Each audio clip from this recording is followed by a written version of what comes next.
Sidang jemaat yang dikasihi Tuhan, sebelum kita masuk dalam acara ibadah doa, saya mengucapkan selamat sore, shalom, sejahtera Tuhan kiranya tetap dilimpahkan kepada kita semua.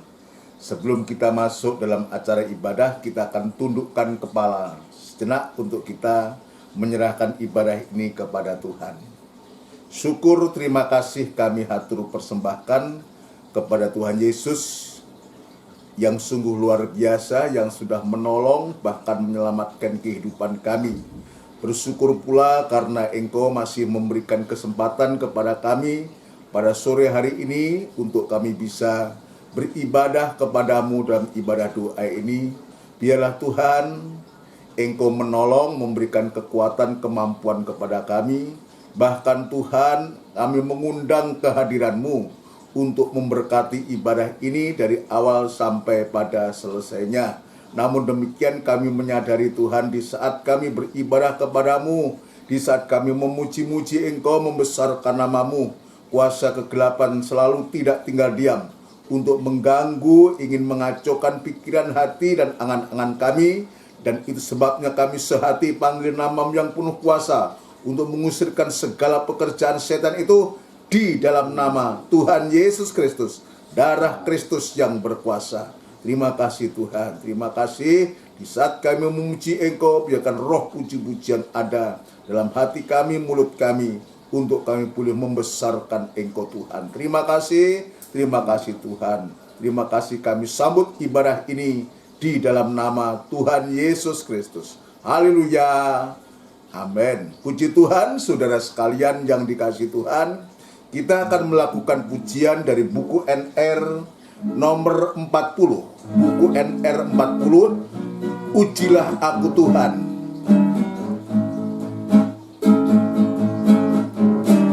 Ujilah aku Tuhan, cobalah aku Tuhan, selidiki batinku dan hatiku, mataku tertuju padamu. Aku cinta padamu Tuhan, aku rindu hadirat-Mu Tuhan, aku ingin selalu dekat padamu, menikmati kehadiran-Mu.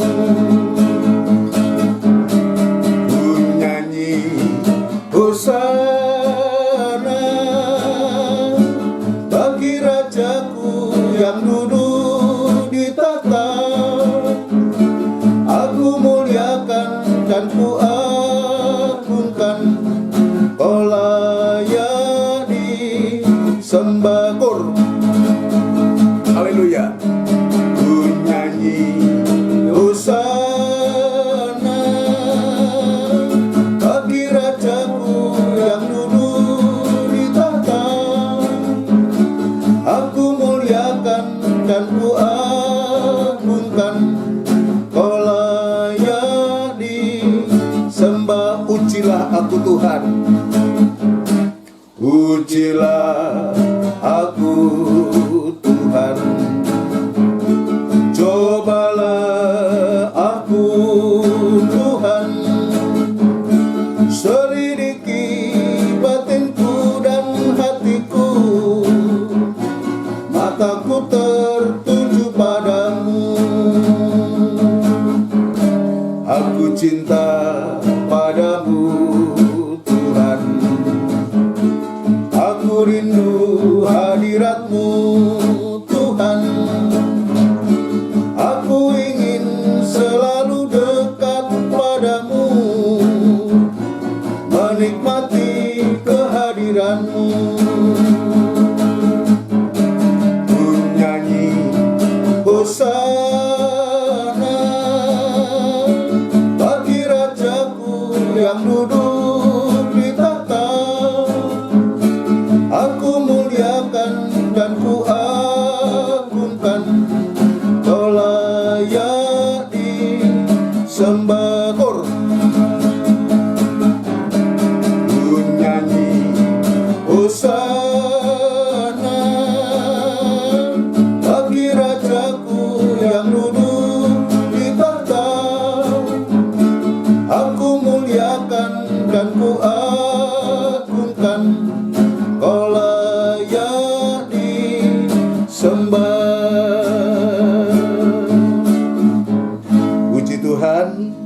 ujian ini sungguh luar biasa, sekalipun sesungguhnya berat buat kita, sebab ini seolah menantang.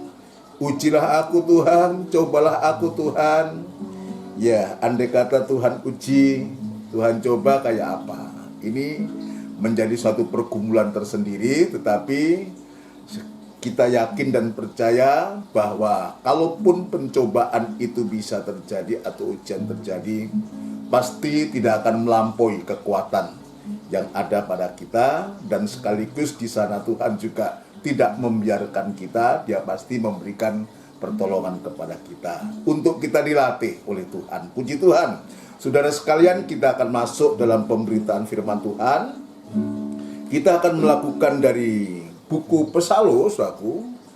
Buku Pesalo nomor 151, Tuhan penuhkanku.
Haleluya. Tuhan penuhkanku dengan kasih-Mu. Hidupku seperti bencana Ku bawa ke sungai-Mu. Tuhan penuhkanku dengan kasih-Mu. Haleluya. Tuhan penuhkanku dengan Roh Kudus. Tuhan penuhkanku dengan Roh Kudus. Hidupku seperti bencana Ku bawa ke sungai-Mu. Tuhan penuhkanku dengan Roh Kudus. Kita bersama tundukkan kepala. Kita akan berdoa untuk firman Tuhan. Kita membutuhkan Roh Kudus untuk bisa menolong kita, sehingga kita mampu untuk menerima firman Tuhan. Benar Tuhan, inilah Tuhan yang menjadi kerinduan hati kami, untuk supaya firman kasih dan Roh-Mu itu memenuhi kehidupan kami. Sebab tanpa firman kasih dan Roh-Mu ini, kami pun tidak mampu berbuat apa-apa. Dan itu sebabnya Tuhan, kami meyakini jika Engkau menolong kami dengan kasih firman dan Roh-Mu ini, kami akan menjadi kuat dan kami akan mampu, terutama mampu untuk menerima firman-Mu. Urapi firman-Mu dan urapi kami sekalian dalam pengurapan daripada Engkau sendiri Tuhan. Terima kasih Bapa di surga. Terima kasih kami berdoa untuk hamba-hamba Tuhan dimanapun mereka berada, gerejamu Tuhan dimanapun berada, bersama para gembala dan tugas pelayanan. Biar Tuhan juga serta Tuhan memberkati, memakai dengan heran, sertakan dengan pembukaan firman-Mu, juga dalam urapan yang sama Tuhan, seperti Engkau mengurapi hamba-Mu di tempat ini. Terima kasih Bapa, terima kasih. Hamba pun tetap berserah diri kepadamu. Biar kemurahan dan belas kasihan-Mu tetap Tuhan nyatakan kepada hamba, untuk mampu menyampaikan firman-Mu dengan benar dan murni, sehingga firman Tuhan boleh menjadi jawaban dari setiap masalah, persoalan, beban yang sedang kami gumuli, ibadah maupun dalam pelayanan kami Tuhan. Tolong kami Tuhan. Terima kasih Bapa. Sidang jemaat-Mu dimanapun saat ini berada, biarlah Tuhan dudukkan dengan baik, dengan tenang, untuk supaya boleh mendapatkan firman-Mu, mendengarkan firman-Mu dengan sungguh-sungguh Tuhan. Tetap taruh dalam hatinya kerinduan akan Engkau Tuhan. Terima kasih Bapa, terima kasih. Dan sekarang Tuhan berfirmanlah kepada kami, dan kami siap untuk mendengarkan firman-Mu. Terima kasih Tuhan, terima kasih. Kami sambut firman Tuhan di dalam nama Tuhan Yesus Kristus. Haleluya, amin. Puji Tuhan, saudara sekalian yang dikasihi Tuhan. Sebelum lanjut dalam pemberitaan firman Tuhan, sekali lagi saya mengucapkan selamat sore, shalom.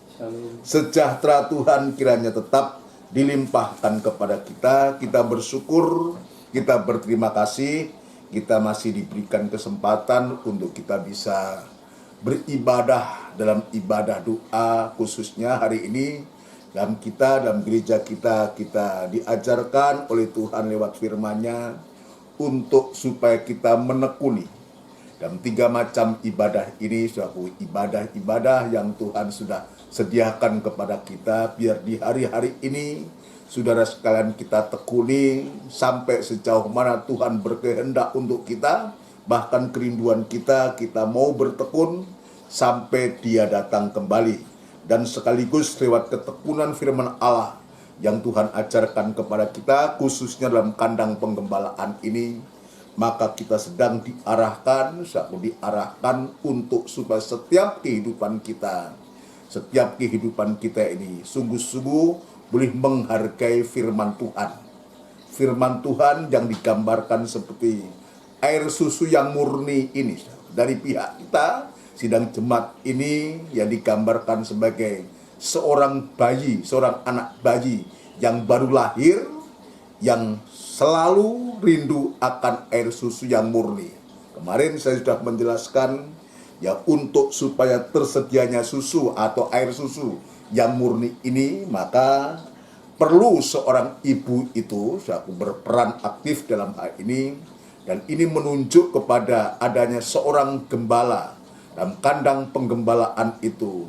Untuk apa? Untuk selalu memberikan air susu yang murni, untuk selalu memberikan firman Allah yang murni, firman Allah yang tertulis, yang terambil, atau ayat menerangkan ayat, atau ayat firman Allah yang diilhamkan oleh Tuhan, yang dibukakan oleh Tuhan, supaya sungguh-sungguh kehidupan itu nanti akan mengalami suatu pertumbuhan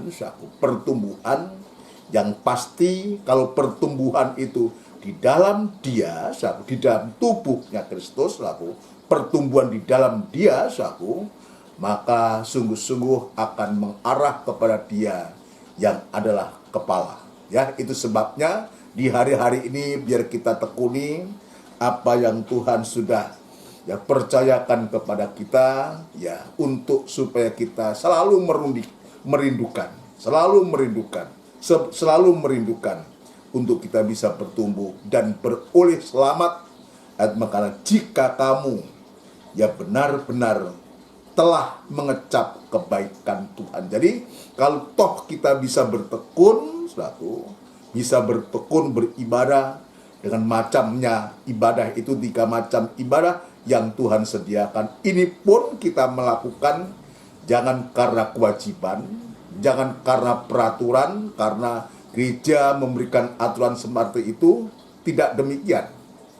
tapi biar ini kita rasakan, kita mengecap, kita merasakan, kita menikmati firman penggembalaan ini, dalam kandang penggembalaan ini bukan karena kuat dan gagah kita, tapi sungguh-sungguh ini merupakan anugerah, kemurahan Tuhan atau kebaikan Tuhan. Dia mengatakan jika kamu benar-benar telah mengecap kebaikan Tuhan. Tetapi sebaliknya, andai kata kita tidak benar-benar mengecap kebaikan Tuhan, maka kita juga tidak akan mengalami suatu pertumbuhan. Bahkan tidak mengalami keselamatan yang pasti itu. Tetapi kalau kita sungguh-sungguh, ya kita benar-benar telah mengecap kebaikan Tuhan yang Tuhan telah berikan kepada kita, maka setiap kehidupan kita yang boleh merasakan menikmati ini betul-betul akan dibawa oleh Tuhan untuk kita bertumbuh.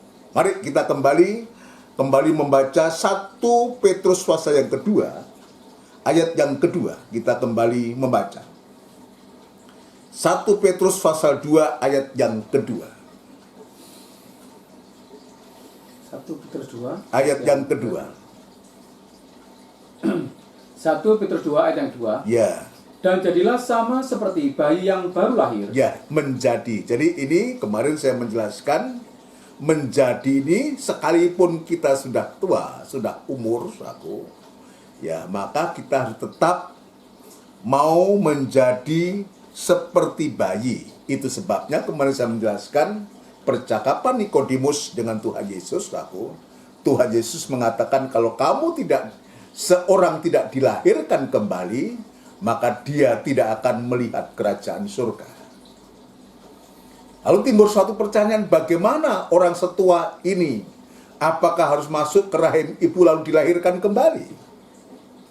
Ini sanggahan ucapan dari Nikodemus aku. Tapi Tuhan mengatakan kalau tidak dilahirkan dari air dan roh, maka kamu tidak akan masuk dalam kerajaan surga. Nah, kepada kita dalam 1 Petrus pasal 2 ini sama. Dan jadilah sama seperti bayi. Ya, menjadi seperti bayi. Bayi itu polos, bayi itu jujur, bayi itu benar, saudaraku. Seorang bayi, apa yang dia bisa lakukan seorang bayi? Dia belum ada trik-trik, saudaraku. Seorang bayi yang baru lahir, yang dia hanya bisa menangis. Bahasanya hanya menangis. Lapar ya menangis. Mau minum ya menangis. Mau buang air ya menangis. Dan semua hanya satu bahasa. Itulah menangis. Itu bahasanya seorang anak bayi yang baru lahir. Jadi ini bahasa yang Tuhan jadi disebutkan seperti bayi ini, kita diajar untuk kembali. Untuk kita belajar jujur, ya, belajar berterus terang, belajar benar. Nah, untuk kita bisa jujur dan benar ini, saudaraku, mustahil kalau ayat 1 itu tidak dibuang. Ya, ayat yang pertama itu harus dibuang. Apa itu ayat yang pertama? Karena itu, buanglah segala kejahatan. Segala kejahatan. Segala tipu muslihat. Segala tipu muslihat. Dan segala macam kemunafikan. Ya. Kedengkian. Ya. Dan fitnah. Lah kalau ini dibuang, saku, maka kita akan menjadi seorang atau seperti bayi yang baru lahir. Tidak ada tanda-tanda kejahatan. Tidak ada pada seorang anak bayi yang ada tanda kejahatan lalu. Tidak ada. Kepolosan, kejujuran, kebenaran, ketulusan dari seorang anak bayi ini yang dilahirkan. Lalu yang kedua, kalau kita menempatkan diri sebagai seorang anak bayi yang baru lahir, maka ayat selanjutnya dia katakan yang selalu ingin akan air susu yang murni. Ya, air susu yang murni ini kemarin saya sudah menjelaskan adalah firman Allah yang murni. firman Allah yang murni, yang dihasilkan oleh seorang ibu. Air susu yang murni itu berasal dari ibu, yang dihasilkan oleh seorang gembala dalam pergumulannya, untuk supaya bayi atau sidang jemaat itu boleh mendapatkan satu asupan makanan. Boleh mendapatkan makanan untuk pertumbuhan dari anak bayi ini menjadi anak-anak, remaja, kaum muda, sampai pun dewasa, sampai sewaktu-waktu mereka juga bisa menjadi tua dan seterusnya. Ini tujuannya. Ya. Tadi sudah selesai itu ayat yang kedua itu. Ya. Terus yang selalu ingin akan air susu yang murni, ya, dan yang rohani, terus supaya olehnya kamu bertumbuh terus dan beroleh keselamatan. Puji Tuhan. Ayat yang ketiga. Jika kamu benar-benar telah mengecap kebaikan Tuhan. Ya, puji Tuhan. Jadi ini Tuhan tunjukkan kepada kita sungguh-sungguh untuk dari tahap demi tahap ini, biar kita jalani. Mulai yang pertama, untuk kita meninggalkan kejahatan, ya, seperti bayi yang baru lahir, yang selalu rindu akan air susu yang murni, Yang ketiga, maka pasti ada satu pertumbuhan dan beroleh selamat jika kamu benar-benar, ya, telah mengecap kebaikan Tuhan. Baru ayat yang keempat, ayat yang kelima, maka Tuhan tunjukkan kepada kita untuk kita pada akhirnya dipergunakan sebagai batu hidup, ayat yang kelima. Ayat yang kelima. Ya. Dan biarlah kamu juga, ya, dipergunakan sebagai batu hidup. Atau ayat 4 lebih baik, ya, supaya enggak. Ayat yang 4. Ya. Dan datanglah kepadanya batu yang hidup itu, ya, yang memang dibuang oleh manusia, ya, tetapi yang dipilih, ya, dan dihormat di hadirat Allah. Ya, puji Tuhan. Ayat yang kelima diulangi. Dan biarlah kamu juga, ya, dipergunakan sebagai batu hidup, ya, untuk pembangunan suatu rumah rohani, ya, bagi suatu imamat kudus, terus untuk mempersembahkan persembahan rohani yang karena Yesus Kristus berkenan kepada Allah. Nah, ini tujuannya. Ini tujuan. Sampai kita dipergunakan sebagai batu hidup. Kemarin hari Minggu, hari dalam ibadah PA sudah menjelaskan ini. Sampai kita dipergunakan sebagai batu hidup untuk pembangunan suatu rumah rohani. Dipakai oleh Tuhan untuk kita dibawa masuk dalam proyek yang besar. Pembangunan rumah rohani ini adalah proyek pembangunan tubuh Kristus.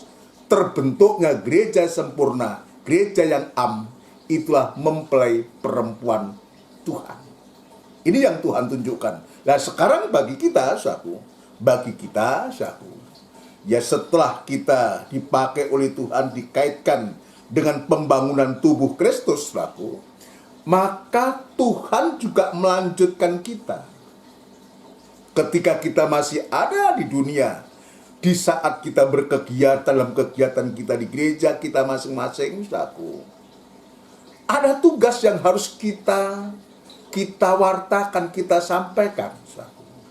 Ada tugas, ya, bukan kita berdiam diri setelah kita dikatakan akan kamu juga dipergunakan sebagai batu hidup untuk membangun suatu rumah, lalu kita berdiam diri, nggak berbuat apa-apa. Tidak demikian. Maka dalam ayat yang ke-9 ini, hari ini yang kita akan selesaikan, dalam ayat yang ke-9, maka di sana Tuhan menunjukkan posisi kita, kedudukan kita, sampai pun juga Tuhan menunjukkan apa yang harus kita lakukan. Ayat yang ke-9, Mas. Ayat yang ke-9. Ya.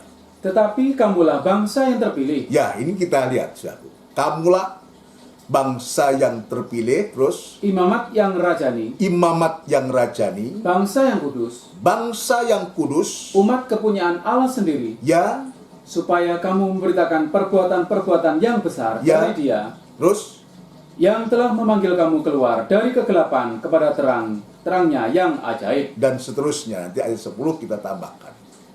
Nah, dari ayat ini, saudaraku, bagaimana Tuhan juga menunjukkan kita, tetapi kamulah bangsa yang terpilih. Jadi setelah saya membaca dalam perjanjian lama, saudaraku, ya, yang dari pihak kita ini, suratan Petrus ditujukan kepada orang-orang percaya karena beriman, saudaraku. Ya, oleh karena beriman kepada Yesus yang tadinya bukan siapa-siapa, yang saya sudah jelaskan, ya, hanya batu keras, batu hitam, tidak ada pengharapan, ya, bukan kehidupan yang dipilih atau terpilih, saudaraku. Tapi ternyata Tuhan samakan kita ini, posisi kita itu seperti bagaimana saat itu Tuhan itu berbicara kepada Musa untuk dia katakan bahwa Israel itu adalah umat kepunyaanku. Umat kepunyaanku. Coba dibaca. Ini saya ingin tunjukkan ini supaya kita supaya sadar, saudaraku, betapa Tuhan itu yang membuat kehidupan kita sama, ya, sama. Keluaran pasal 29, pasal yang ke-19. Pasal yang ke-19 saya akan tunjukkan bagaimana Tuhan berbicara kepada Musa. Ya, ayat 1 mulai. Keluaran 19 ayat yang pertama. Ini setelah keluar dari 3 bulan setelah keluar dari Mesir, Tuhan berbicara kepada Musa. Terus, Tuhan menampakkan diri di Gunung Sinai. ya, Pada bulan ketiga setelah orang Israel keluar dari tanah Mesir, ya, setelah orang Israel keluar dari tanah Mesir, mereka tiba di Gunung Sinai. mereka tiba di padang gurun Sinai Pada hari itu juga, pada hari itu juga. Dari setelah 3 bulan perjalanan, lah, tiga bulan perjalanan ini ada peristiwa-peristiwa loh, saudaraku. Jangan dianggap nggak ada peristiwa. Itu ayat fase-fase sebelumnya itu bagaimana ketika dia baru keluar dari Mesir, saudaraku, setelah 1,5 bulan itu dalam perjalanan dia kehabisan makanan, kehabisan bekal. Lalu bangsa ini muring-muring sama Musa minta makan, saudaraku.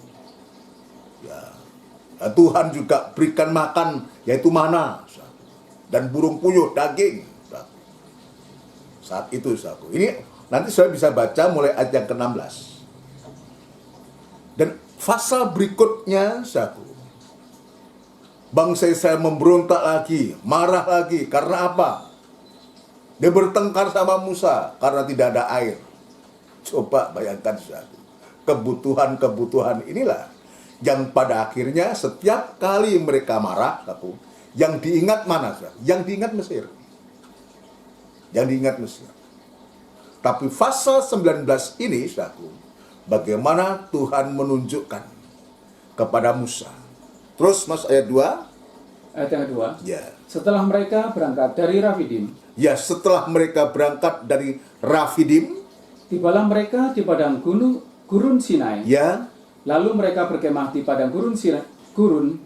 Orang Israel berkemah di sana di depan gunung itu. ya, dia berhadapan dengan Gunung Sinai itu. Nanti fase-fase berikutnya bagaimana Musa itu nanti dipanggil, ya, diminta oleh Tuhan untuk naik ke atas gunung itu. Ya, lanjut ayat yang ketiga. Lalu naiklah Musa menghadap Allah. Lalu naiklah Musa menghadap Allah. Jadi ini luar biasa. Dia berhadapan dengan Gunung Sinai. Lalu Tuhan, ya, atau lalu naiklah Musa menghadap Allah. Dan Tuhan berseru dari gunung itu kepadanya. Ya, dan Tuhan berseru dari gunung itu. Jadi kalau kita melihat cerita ini, begitu akrabnya Musa ini dengan Tuhan. Ya, begitu akrabnya. Dia menghadap Tuhan, Tuhan dia berbicara, wah luar biasa ini. Saya nggak bisa membayangkan, saudara ya, betapa Musa ini kehidupan yang dipilih oleh Tuhan, ya. Terus Mas, Beginilah kau katakan kepada keturunan Yakub. beginilah, jadi setelah Tuhan bicara dan Tuhan berseru dari gunung itu kepadanya, beginilah kau katakan kepada keturunan Yakub, terus, Dan kau beritakan kepada orang Israel. dan kau beritakan kepada orang Israel, apa itu? Kamu sendiri telah melihat apa yang kulakukan kepada orang Mesir. Ya, Dan bagaimana aku telah mendukung kamu ya. di atas sayap Raja Wali dan membawa kamu kepadaku. Jadi Tuhan juga mengingatkan kepada Musa. Sama juga Tuhan mengingatkan kita dalam 1 Petrus pasal yang kedua ayat 9 tadi. Kamu bangsa yang terpilih. Tetapi dia jelaskan di bawahnya, yang telah memanggil kamu keluar dari kegelapan kepada terangnya yang ajaib. Ini untuk Musa. Tuhan mengingatkan, kamu tahu apa yang kubuat ketika kamu keluar dari Mesir. Ini disebutkan ini, ya. Kamu sendiri telah melihat apa yang kulakukan kepada orang Mesir. Ini kepada Musa. Dan bagaimana aku telah mendukung kamu di atas sayap Raja Wali dan membawa kamu kepadaku. Ini supaya apa? Tujuannya disampaikan ini supaya betul mulai dari Musa ingat betapa Tuhan itu kepada bangsa itu, terutama melalui Musa ini. Perbuatan Tuhan dengan tangan yang kuat itu, saudara sekalian. Allah melepaskan bangsa Israel dari perbudakan di Mesir. Setelah diperbudak selama berapa? 430 tahun. Ya, terus Mas, ayat yang kelima. Ayat yang kelima. Ya. Jadi sekarang, jika kamu sungguh-sungguh benarkan firman-Ku. Ini perhatikan kalimat ini. Jadi sekarang, jika kamu sungguh-sungguh mendengarkan firman-Ku dan berpegang pada perjanjian-Ku. Ya, ini sama juga. Waktu dalam 1 Petrus dia katakan, jika kamu benar-benar telah mengecap kebaikan Tuhan. Coba diulangi tadi ayat berapa itu? 5. Jadi sekarang, ya, jika kamu sungguh-sungguh mendengarkan firman-Ku terus dan berpegang pada perjanjian-Ku, ya apa? Maka kamu akan menjadi harta kesayanganku sendiri. Kita lihat. Menjadi harta kesayanganku sendiri. Jadi Israel menjadi harta kesayangan Tuhan. Ini kita dalam 1 Petrus sebutkan, kamulah bangsa yang terpilih, imamat yang rajani, bangsa yang kudus, umat kepunyaan Allah sendiri. Coba kalau kita melihat betapa Tuhan itu kepada kita bangsa kafir ini. Tuhan melakukan seperti Tuhan itu melakukan kepada umat pilihannya, yaitu Israel. Ya, terus Mas. Ayat yang ke-6. Ya, maka kamu akan menjadi harta kesayanganku sendiri. Maka kamu akan menjadi harta kesayanganku sendiri. Ya. Di antara segala bangsa. Di antara segala bangsa. Sebab akulah yang empunya seluruh bumi. Sebab akulah yang empunya seluruh bumi. Artinya dia menunjukkan pribadinya sebagai pribadi yang berkuasa, yang bisa melakukan segala perkara. Perhatikan ayat yang ke-6. Kamu akan menjadi bagiku kerajaan imam dan bangsa yang kudus. Perhatikan sama dengan ayat yang 1 Petrus pasal 2 ayat 9 tadi. Kamu akan menjadi bagiku kerajaan imam dan bangsa yang kudus. Terus, inilah semuanya firman yang harus kukatakan kepada orang Israel. Tambahkan 1 ayat atau 2 ayat 7 dan 8. Lalu datanglah Musa dan memanggil para tua-tua bangsa itu. Terus, dan membawa ke depan mereka segala firman yang diberitakan Tuhan kepadanya. Seluruh bangsa itu menjawab bersama-sama, segala yang difirmankan Tuhan akan kami lakukan. Lalu Musa pun menyampaikan jawaban bangsa itu kepada Tuhan. Ini luar biasa. Apa yang disampaikan oleh umat Israel kepada Musa, Musa melaporkan kembali, menyampaikan kembali kepada Tuhan. Begitu hebat. Nah, yang saya ingin tunjukkan kepada kita, dari pihak kita, bangsa kafir, kita kembali kepada 1 Petrus pasal yang kedua, ayat yang ke-9 tadi. Kita lihat kalimatnya itu. Tetapi kamulah bangsa yang terpilih. Seperti apa yang Tuhan lakukan kepada bangsa Israel. Padahal kalau kita melihat dari ayat ini, siapa kita ini?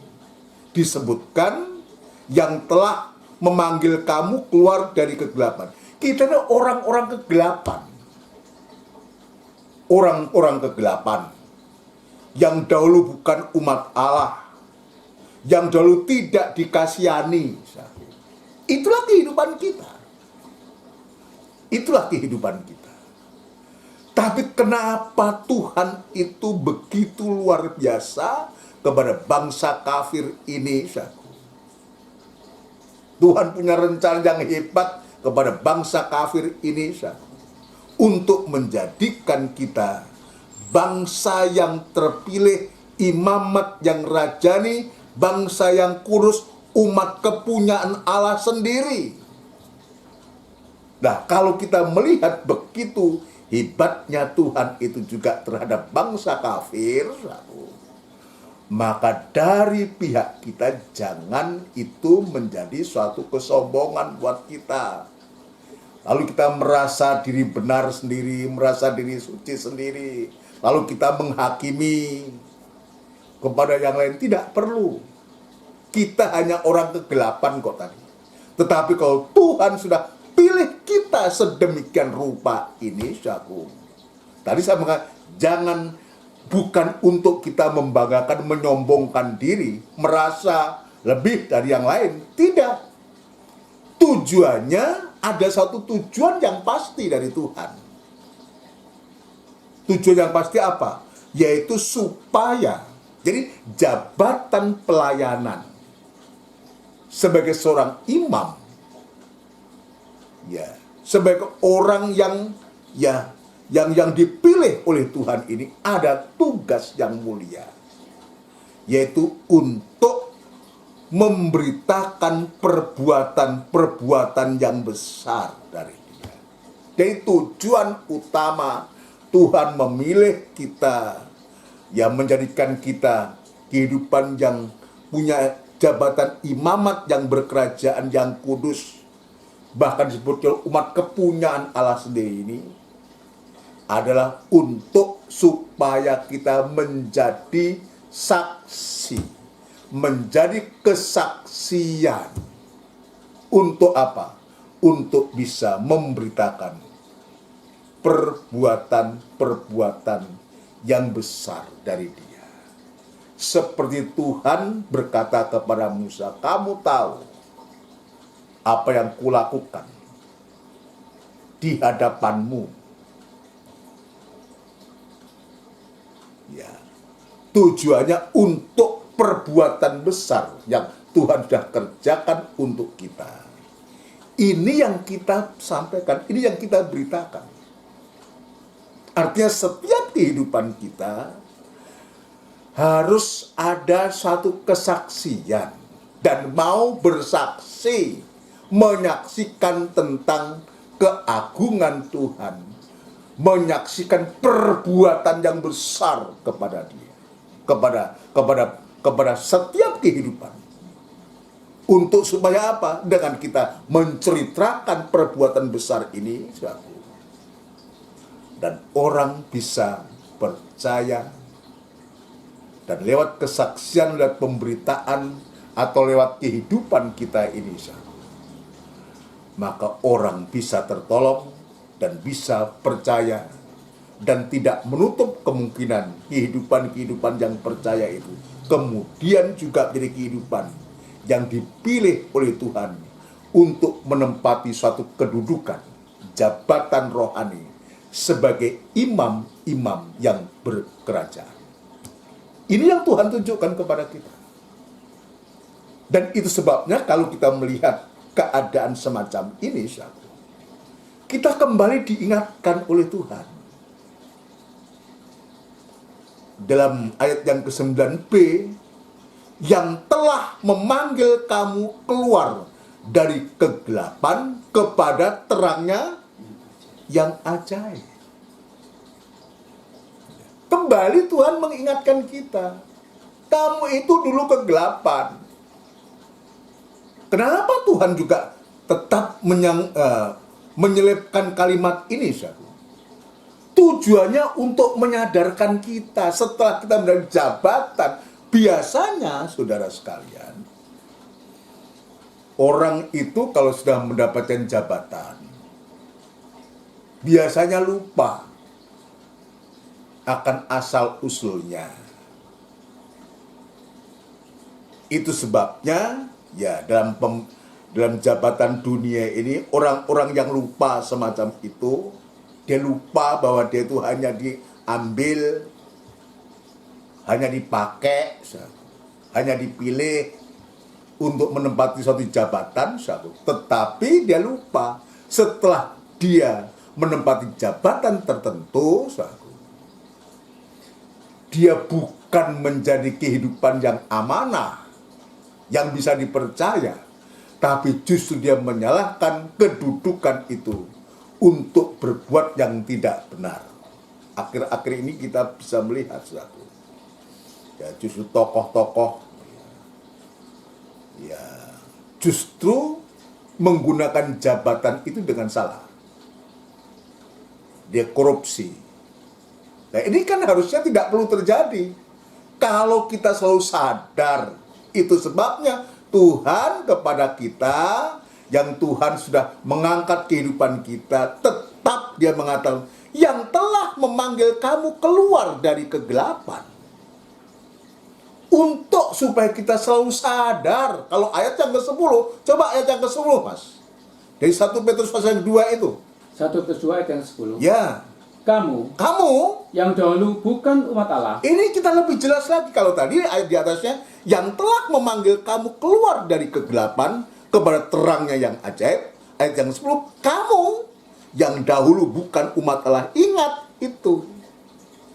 Ini harus kita ingat. Ya. Yang dahulu bukan umat Allah. Terus, tetapi yang sekarang telah menjadi umatnya. Tetapi yang sekarang telah menjadi umatnya. Terus, yang dahulu tidak dikasihani. Ya. Tetapi yang sekarang telah beroleh belas kasihan. Puji Tuhan. Ini yang Tuhan tunjukkan kepada kita. Ya. Jangan menjadi bosan ketika Tuhan selalu mengingatkan kita. Ini ada tujuan. Sebab dunia ini, di dunia ini. Sebab kita juga masih ada di dunia. Jangan mengatakan bahwa orang Kristen nggak mungkin korupsi. Siapa bilang? Yang terakhir ini yang baru ditangkap KPK itu. Siapa dia? Juga orang Kristen juga, saudara kita. Bisa. Kalau kita tidak kembali menyadari siapa kita ini. Kita orang kegelapan. Ini harus kita ingat. Kita orang kegelapan. Tetapi kalau kita bisa dibawa oleh Tuhan itu menuju terang yang ajaib, ini kita harus bersyukur. Ini bukan karena kuat dan gagah kita. Kalau sekarang kita bisa seperti sekarang ini betul-betul bukan karena kuat dan gagah kita. Ini hanya kemurahan Tuhan kayak Kristus yang sudah menolong kita sampai kita bisa seperti sekarang ini. Ya, saya diingatkan dalam Efesus pasal yang kedua. Efesus pasal yang kedua. Kita akan membaca suratan Efesus pasal yang kedua. Ayat yang ke-11. Efesus 2 ayat yang ke-11. Ya. Dipersatukan di dalam Kristus. Ya, dipersatukan di dalam Kristus. Jadi surat ini kepada bangsa kafir. Dari sidang jemaat di kalangan bangsa kafir di Efesus. Ya, terus karena itu ingatlah. Ingatlah. Jadi Efesus ini kalau sekarang di Turki, saudara ya. Ya, di Asia Kecil, di Turki, ya. Karena itu ingatlah. Jadi ini Tuhan mengingatkan lewat Rasul Paulus ini. Karena itu ingatlah sidang jemaat Efesus. Ya, terus bahwa dahulu kamu sebagai orang-orang bukan Yahudi Ya. menurut daging, bukan orang-orang Yahudi menurut daging. Gak ada perjanjian. Gak ada janji apa-apa. Apalagi sampai kita menjadi bangsa yang terpilih, imamat yang rajani. Gak ada itu. Gak ada. Ya, bahwa dahulu kamu sebagai orang-orang bukan Yahudi menurut daging, terus yang disebut orang-orang tak bersunat yang disebut orang-orang tak bersunat, oleh mereka yang menamakan dirinya sunat, ya terus, yaitu sunat lahiriah ya, yang dikerjakan oleh tangan manusia. ya ayat 12 perhatikan. Bahwa waktu itu Ya. kamu tanpa Kristus. Nah ini Tuhan ingatkan lagi. Tanpa Kristus berarti kita dari kegelapan, kita hidup dalam kegelapan. Ya, kenapa? Sebab katakan, akulah terang dunia. Jadi Yesus mengatakan, akulah terang dunia. Sementara kita masih ada dalam kegelapan. Bahwa waktu itu kamu tanpa Kristus, terus Tidak termasuk kewargaan Israel. tidak termasuk keluarga Israel, Dan tidak mendapat bagian dalam ketentuan-ketentuan yang dijanjikan. terus, Tanpa pengharapan. terus, Dan tanpa Allah di dalam dunia. ini jelas. Tuhan beberkan ini. Keadaan kita. Untuk supaya kita menjadi sadar. Ketika kita mendapatkan satu jabatan pelayanan ini. Dulu kamu tanpa Kristus. Tidak termasuk keluarga Israel. Dan tidak mendapat bagian dalam ketentuan-ketentuan yang dijanjikan. Apalagi menjadi seorang imam. Imam itu hanya dipercayakan kepada orang Israel. Lebih lagi kepada orang Lewi. Suku Lewi yang dikhususkan untuk pelayanan bait Allah. Ya. Tanpa pengharapan dan tanpa Allah di dalam dunia. Tanpa Allah di dalam dunia. Betul-betul gelap. Coba apa? Kita hanya hidup ya, hanya untuk cari makan dan setelah itu nggak ada harapan. Tetapi kita lihat apa yang Tuhan tunjukkan terus. Tetapi sekarang Di dalam Kristus Yesus. di dalam Yesus Kristus Kamu yang yang dahulu jauh sudah menjadi dekat Sudah oleh menjadi dekat darah Kristus. oleh darah Kristus. Yang dulu tidak ada ketentuan-ketentuan yang dijanjikan, tanpa pengharapan, tanpa Allah. Yang dulu jauh, dikatakan 1 Petrus tadi, jauh. Ya, jauh dari Tuhan. Tetapi ayat mengatakan, tetapi sekarang di dalam Kristus Yesus kamu yang dahulu jauh sudah menjadi dekat oleh darah Kristus. Jadi darah Kristus inilah yang memungkinkan kehidupan kita ini. Jadi bicara tentang darah Kristus, bicara tentang kasihnya Tuhan. Kasihnya Tuhan lewat pengorbanan darah Yesus inilah yang memungkinkan kita yang jauh menjadi dekat. Yang tadi musuh, ya sekarang menjadi sahabatnya Allah. Sudah diperdamaikan oleh kasih-Nya. Yang berdosa kita diangkat oleh Tuhan. Puji Tuhan. Coba ayat yang ke-19, Mas. Ayat yang ke-19. Ya. Demikianlah kamu bukan lagi demikianlah kamu bukan lagi orang asing Ya, bukan lagi orang asing dan pendatang, melainkan kawan sewarga dari orang-orang kudus, kawan sewarga dari orang-orang kudus, dan anggota-anggota keluarga Allah. dan anggota-anggota keluarga Allah. Coba kalau kita melihat semacam ini merupakan suatu pengangkatan yang begitu luar biasa. Dari kehidupan yang penuh dengan kegelapan. Nanti saya akan tunjukkan arti dari kegelapan itu apa. Ya. Terus, Mas? Ayat yang 20. Ya. Yang dibangun di atas dasar para rasul Yang dibangun di atas dasar para rasul dan para nabi, ya, dengan Kristus Yesus sebagai batu penjuru. terus ayat 21. Di dalam Dia, Ya, dia tumbuh di dalam Dia tumbuh seluruh bangunan, di dalam Dia tumbuh seluruh bangunan, rapi tersusun menjadi bait Allah Ya. yang kudus di dalam Tuhan. Terus Di dalam Dia kamu juga turut dibangunkan di dalam Dia kamu juga turut dibangunkan menjadi tempat kediaman Allah menjadi tempat kediaman Allah di dalam Roh. di dalam Roh. Puji Tuhan. Ini yang Tuhan tunjukkan kepada kita. Jadi ini kalau kita bisa melihat betapa Tuhan itu mengangkat kita,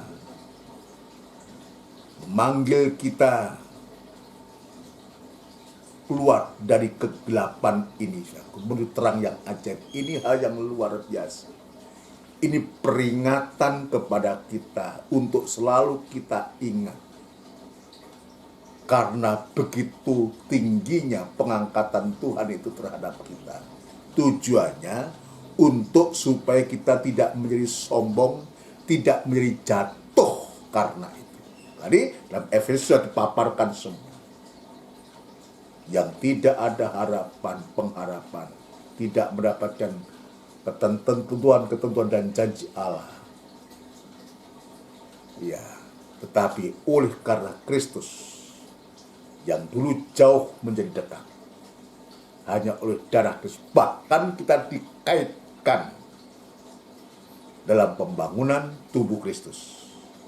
Dan Tuhan tempatkan kita sebagai bangsa yang terpilih, imamat yang rajani, bangsa yang kudus, umat kepunyaan Allah. Artinya umat yang disayang oleh Tuhan. Jadi umat kesayanganku dalam Keluaran pasal 20, pasal 19 tadi. Yang disayang, yang dipilih, kepunyaan Allah sendiri. Ya, puji Tuhan. Saya akan menunjukkan bagaimana kehidupan kita dulu. Kalimat di sini, yang telah memanggil kamu. Tadi dalam kita kembali kepada 1 Petrus pasal 2 ayat 9b, yang telah memanggil kamu keluar dari kegelapan kepada terangnya yang ajaib. Apa itu kegelapan? Kegelapan itu berarti kebodohan. Nanti kita baca. Hidup dalam kebodohan kita ini. Hidup dalam kebodohan. Ya. Tetapi Tuhan itu begitu luar biasa. Bodoh dalam segala hal. Atau dibaca Pengkhotbah pasal yang kedua. Pengkhotbah pasal yang kedua. Ya, arti dari kegelapan ini kebodohan. Pasal yang kedua ayat yang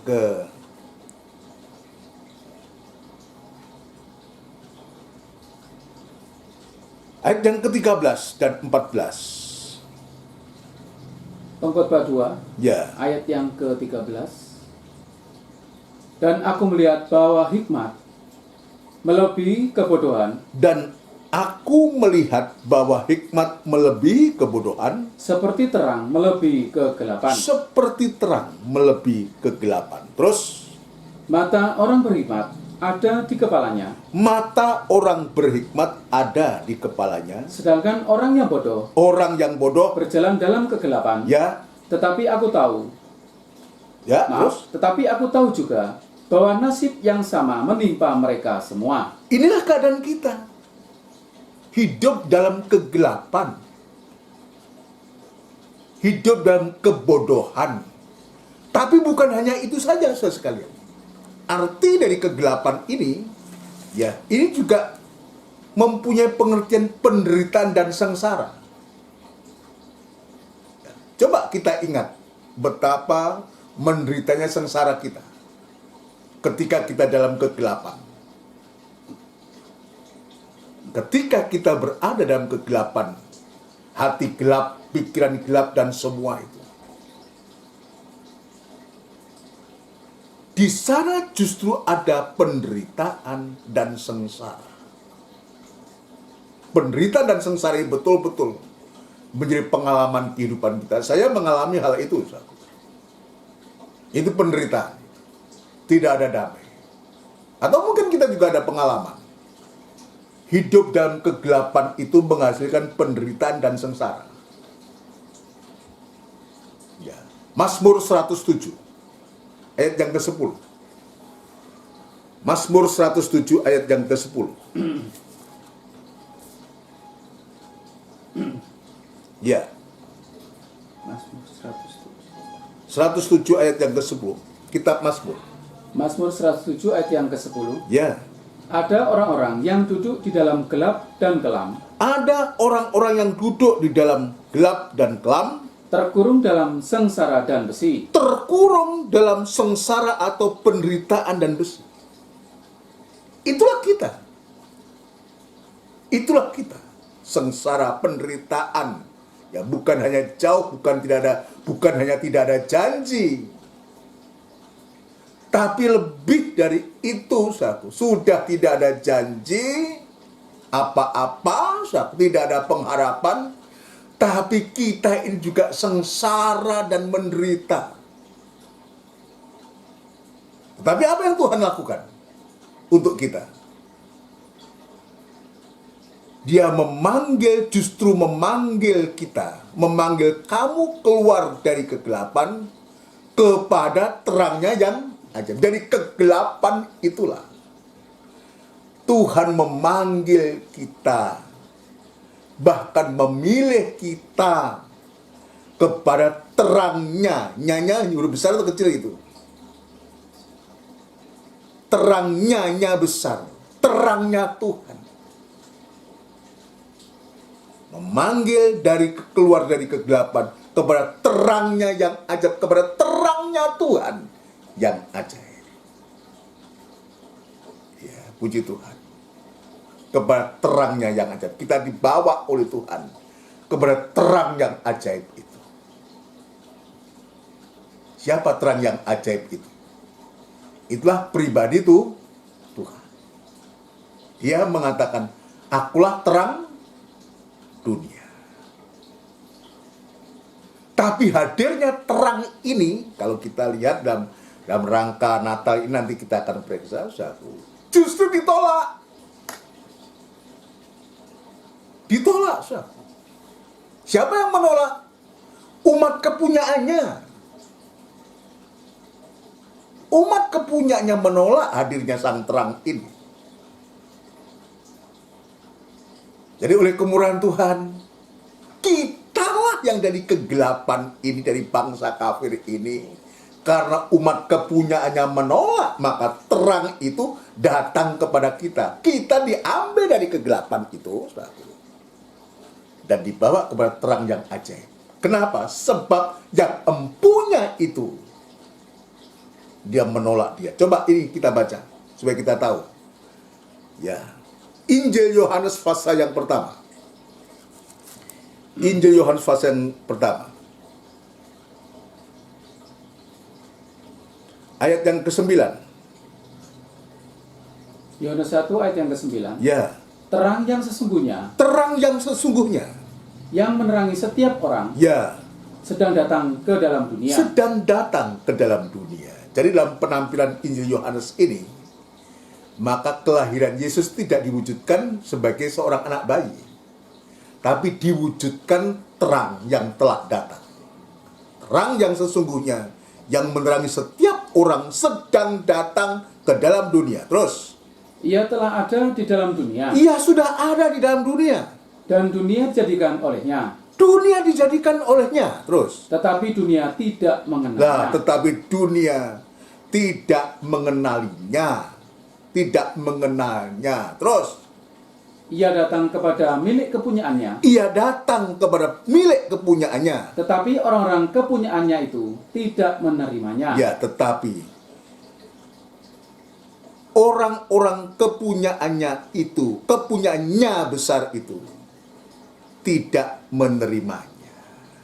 Nah, kita ini luar biasa. Dari kegelapan justru dibawa kepada terangnya yang ajaib. Tapi ketika kepunyaannya itu dia menolak, maka kesempatan buat kita untuk kita bisa menerima terang itu. Maka dalam Injil Yohanes pasal yang ke-8, saudaraku, perkembangannya, maka Tuhan Yesus menampilkan diri sebagai terang dunia setelah Tuhan menerangi hati seorang perempuan yang tertangkap basah berbuat zina. Menerangi hati seorang wanita yang tertangkap berbuat zina. Coba kita baca Yohanes pasal yang ke-8. Yohanes pasal yang ke-8. Ya, puji Tuhan.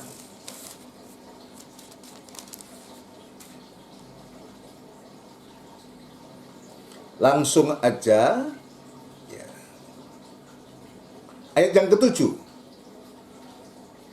Yohanes 8 ayat yang ke-7. Ya. Dan ketika mereka terus-menerus bertanya kepadanya, Ya. ia pun bangkit berdiri lalu berkata kepada mereka, Ya.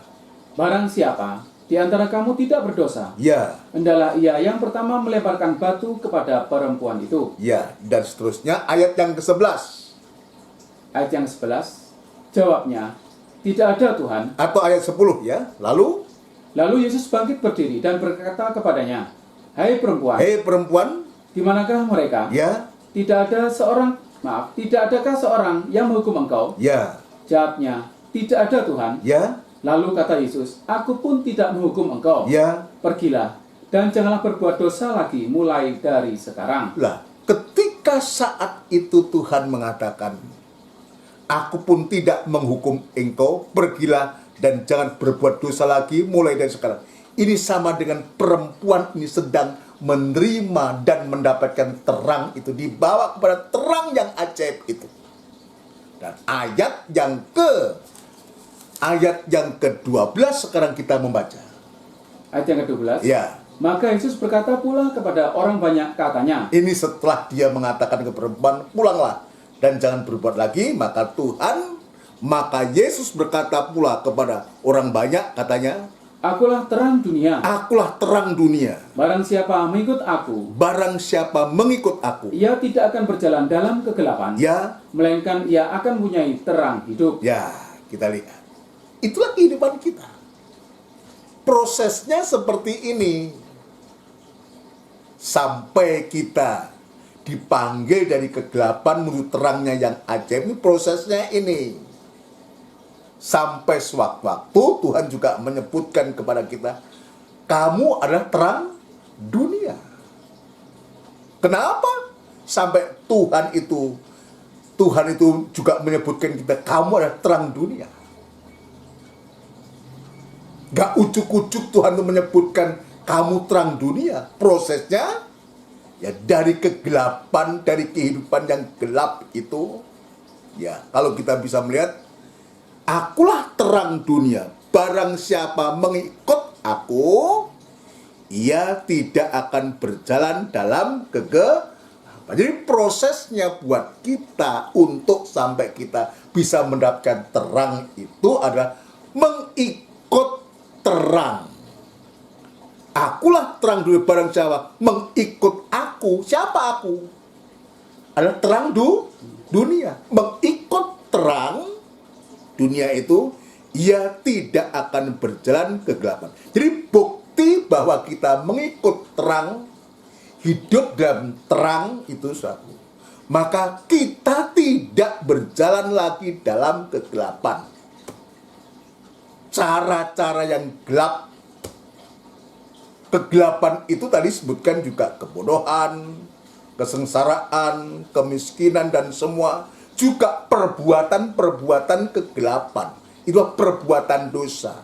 Jadi bukti bahwa kita ini mengikut terang, ia tidak akan berjalan dalam kegelapan.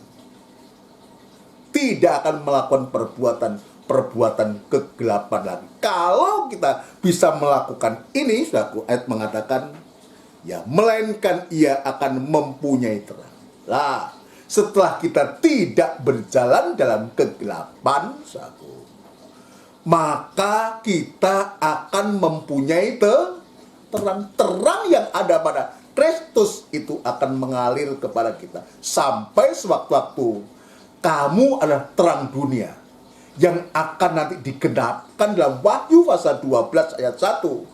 Seorang wanita yang berpakaian matahari, berpijakkan bulan, dan bermahkotakan 12 bintang.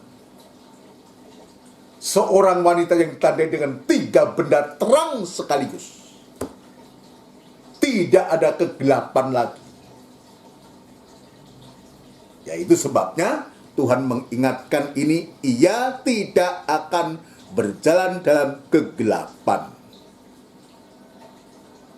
Jadi kalau Tuhan itu memanggil kita dari kegelapan menuju terang yang ajaib ini, saudaraku, artinya kita jangan lagi kita hidup dalam kegelapan.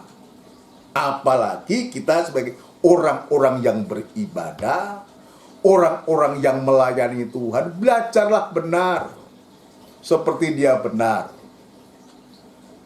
Belajarlah jujur, kudus seperti Dia kudus. Sampai sewaktu Dia datang, Dia akan menyempurnakan kehidupan-kehidupan yang dikuduskannya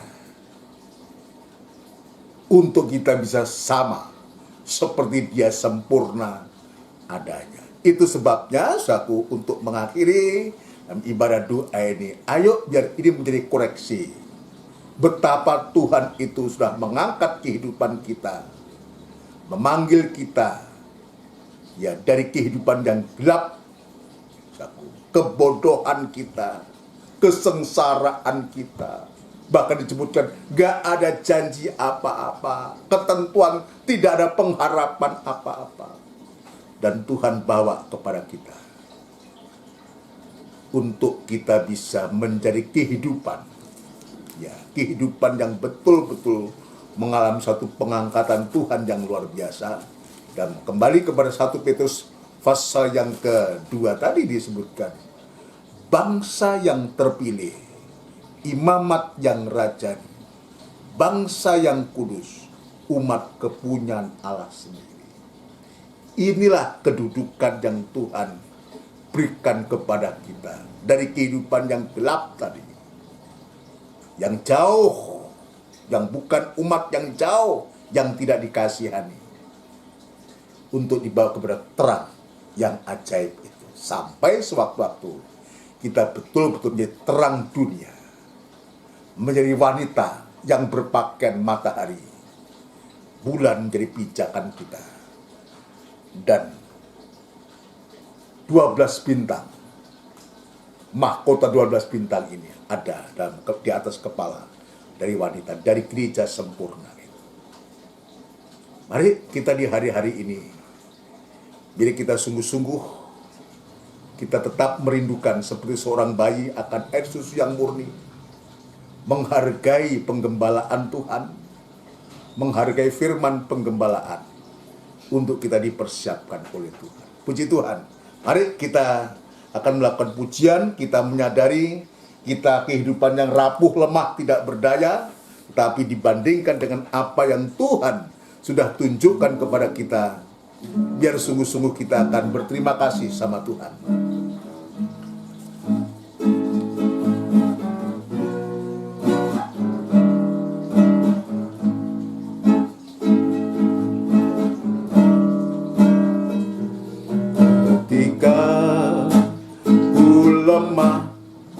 Dia datang, haleluya. Ketika ku jatuh, Dia angkat, haleluya. Ketika ku sakit, Dia sembuhkan. Ketika ku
perlu.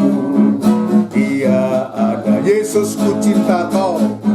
Haleluya. Yesus, ku cinta kau. Ini yang bisa kita lakukan kepada Tuhan. Yesus, ku puji kau. Haleluya. Yesus, ku serahkan hidupku. Yesus, ku sembah kau. Haleluya. Yesus, nanti Mas Didit akan berdoa syukur kepada kita semua. Berdoa syafaat untuk kita semua. Yesus, ku puji kau. Yesus, ku serahkan hidupku.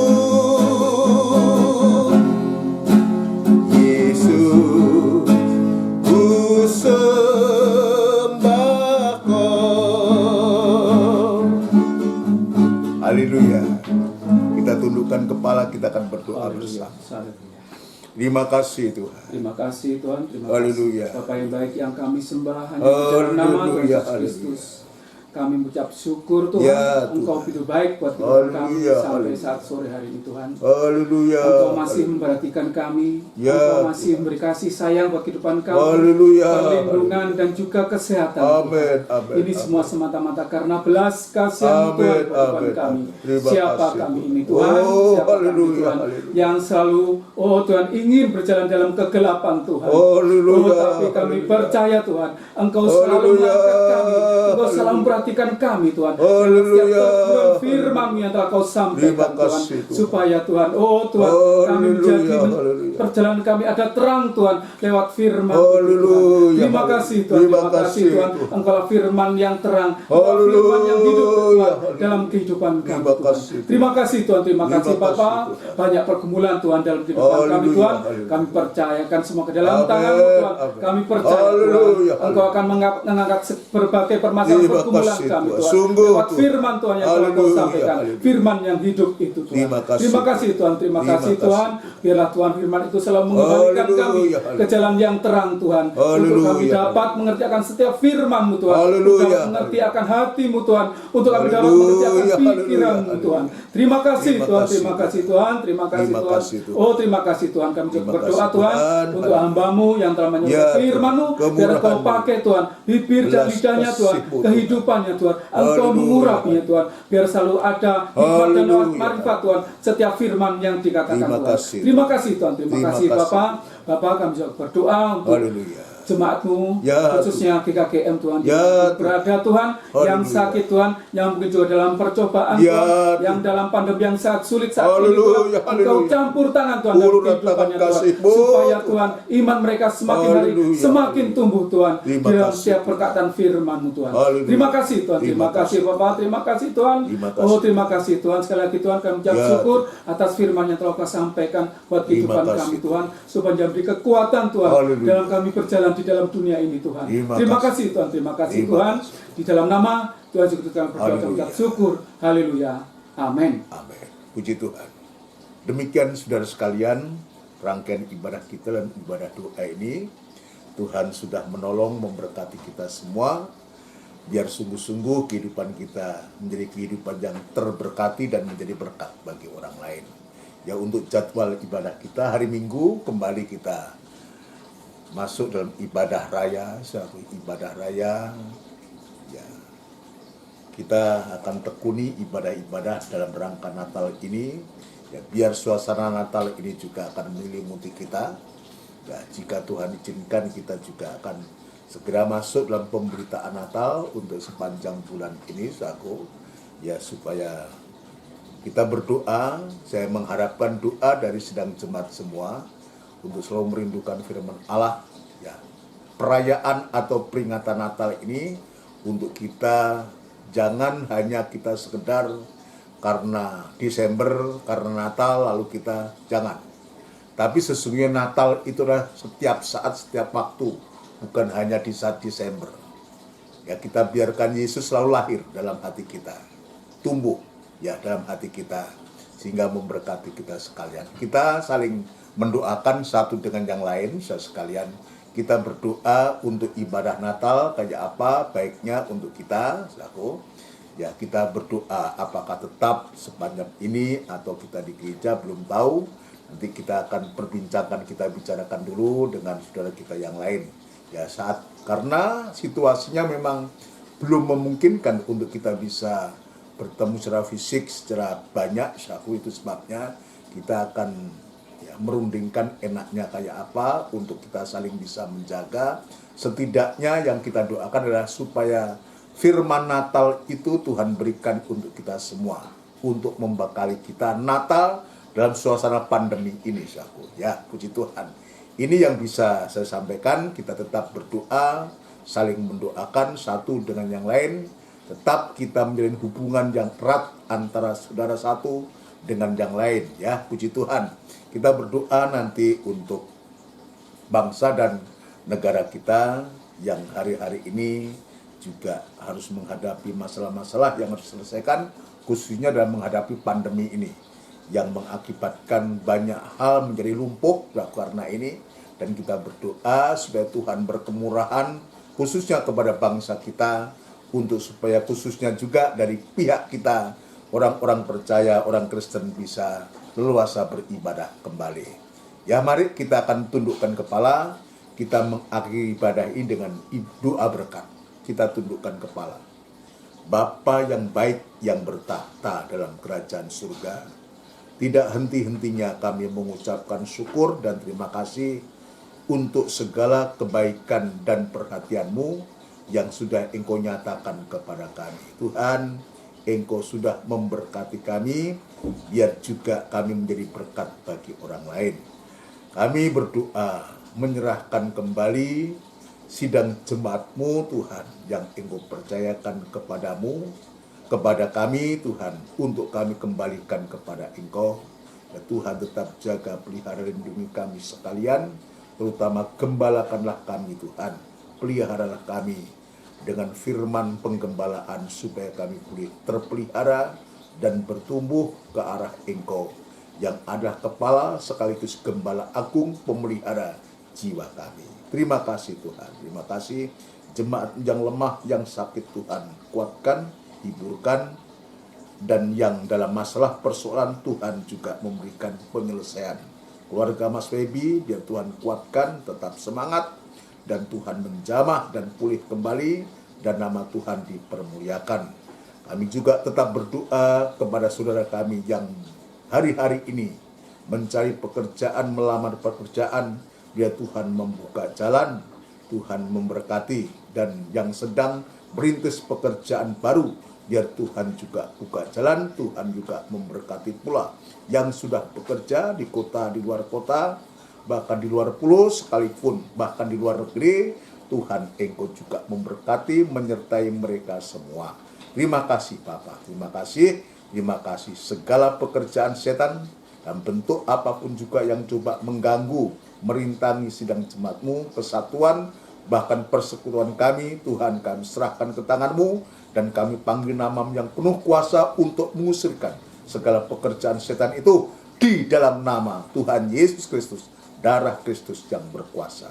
Terima kasih Tuhan, bangsa dan negara kami Republik Indonesia yang kami cintai. Ya Tuhan, Engkau juga turunkan berkat-Mu dan memakai para pemimpin kami, mulai Bapak Presiden, Wakil Presiden, menteri yang ada, jajaran menteri yang ada, pejabat tinggi negara di pusat sampai pun daerah-daerah, memberikan hikmat akal budi yang datangnya dari Engkau sendiri untuk mampu, untuk mengelola, untuk memimpin bangsa dan menyelesaikan masalah yang sedang dialami oleh bangsa kami ini Tuhan. Terima kasih Tuhan, terima kasih, dan kami yakin dan percaya bahwa mereka juga boleh percaya dan menerima Engkau sebagai Tuhan dan Juru Selamatnya. Terima kasih Tuhan, terima kasih. Ibadah-ibadah kami, Tuhan tetap kami serahkan ke tangan-Mu, biar Tuhan senantiasa memberikan firman Allah kepada kami semua. Terima kasih Tuhan, terima kasih, terima kasih, terima kasih. Sebentar kami akan berpisah satu dengan yang lain. Ada yang mungkin berkegiatan kembali, beristirahat malam, kami serahkan ke tangan-Mu. Tuhan tetap jaga, pelihara, lindungi kami senantiasa Tuhan. Terima kasih. Saudaraku yang kekasih, biarlah rahmat, anugerah, cinta yang besar yang datangnya dari Allah Bapa, Sang Putra, dan Roh Kudus yang sepenuhnya di dalam nama Tuhan Yesus Kristus. Haleluya. Amin. Selamat malam, Tuhan memberkati kita semua. Puji Tuhan.